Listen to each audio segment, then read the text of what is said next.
All right, what up, everybody? Welcome to Fast Cars, Fast Money. And let's talk about the first playoff race of the season. We're going back to Darlington Raceway. This will be going over our Cup Series preview and should have an Xfinity Series preview video up probably late tonight. And then once practice and qualifying is set, we'll have a final picks video for both the Xfinity Series and the Cup Series.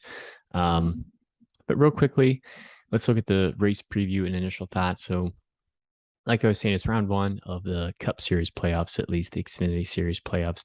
Still have a handful of races before they start, but Cup Series playoffs are here. It's crazy to think that we're already in, the playoff time of the year. It feels like just yesterday we were talking about the Daytona 500. So it's round one of the playoffs.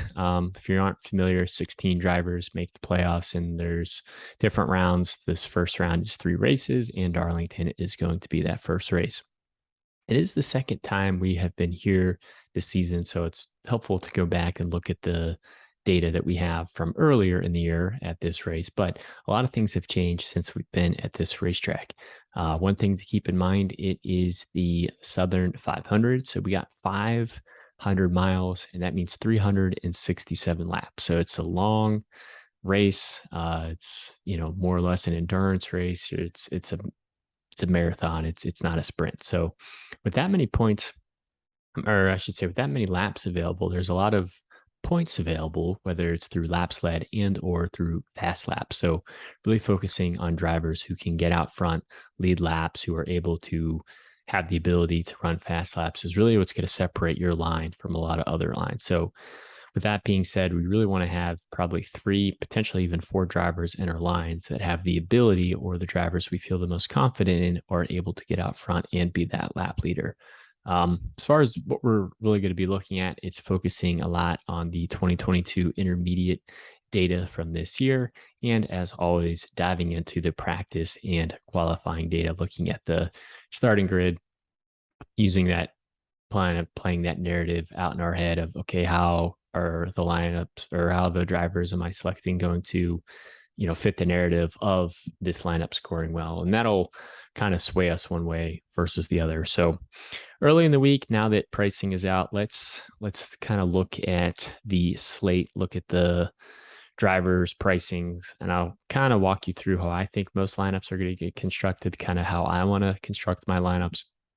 Again, a lot of this could change after the practice and qualifying is done. And once that is out, we will have another video. But for now, let's dive into it. So you got Larson down to Chastain in the most expensive range.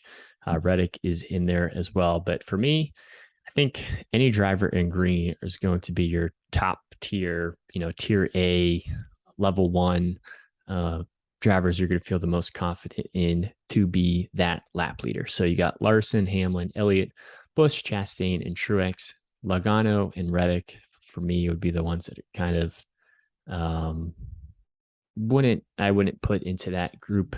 But again, we don't know what practice and qualifying will bring. That might change. But Larson's very expensive. He always runs well at Darlington. He's just hasn't gotten the results. The first Darlington race was relatively crazy. A lot of different drivers got up front, turned into a lot of drivers having issues. A lot of drivers, if you just look at the results, it doesn't really tell the full story. So Larson is the most expensive that we have seen. It be a while since he's really paid off his price tag. Maybe that keeps ownership off of him, but I think he's going to be a strong contender. Hamlin always runs well here. Elliott potentially might get slept on in this range. If you look at his 2022 intermediate track data, it's really, really strong. I really like him.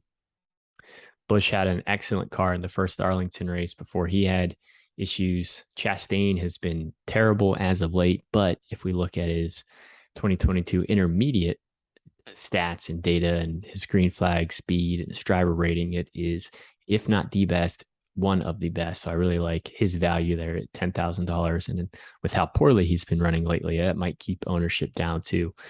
Logano won this race earlier. If you kind of remember, he was the one that knocked William Byron out of the way with a handful of laps to go and took the checkered flag. But he was a good car. He just wasn't the strongest car that day. Truex at $9,500 seems very underpriced. He is not in the playoffs. So if you're like, oh, you have to focus on playoff drivers, or I want to try to get as many playoff drivers in my line. Maybe that keeps ownership off of him. But in the same sense, he's so cheap that I just think a lot of people are going to go there as kind of your tier 3 or your third potential dominator in your line. And then outside of Truex, Chastain, Busch, Elliott, Hamlin, and Larson, I probably want at least 2, maybe 3 of those drivers. Who could potentially be a 4th lap leader? Well, maybe Christopher Bell or Kevin Harvick. Those would be kind of the 2 drivers I would feel the most confident in if you can get there.